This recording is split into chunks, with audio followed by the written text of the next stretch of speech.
বঙ্গে চলছে দ্বিতীয় দফার ভোট, আর সেই দ্বিতীয় দফার ভোটে বালুরঘাটের চোপড়ার বিধানসভার একটি বুথেই তৃণমূল কংগ্রেস কর্মীরা অবাধ জমায়েত করেছিলেন, অবৈধ জমায়েত করছিলেন, ছাপ্পা দেওয়ার চেষ্টা করছিলেন, এই অভিযোগ বিরোধীদের। আর সেই সুযোগেই সেন্ট্রাল ফোর্স সিআরপিএফ আধিকারিকরা তেড়ে যান এবং ছাপ্পা দেওয়া থেকে ওই বুথকে রক্ষা করেন।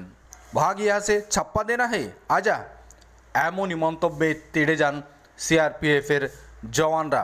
সঙ্গে ছিলেন সিআরপিএফের ওই সেক্টরের এক আধিকারিকও। এই মুহূর্তের সবচেয়ে বড় খবর, দ্বিতীয় দফার ভোটে ছাপ্পা দেওয়া থেকে কার্যত রীতিমতো বুথকে রক্ষা করলেন সিআরপিএফ জওয়ানরা।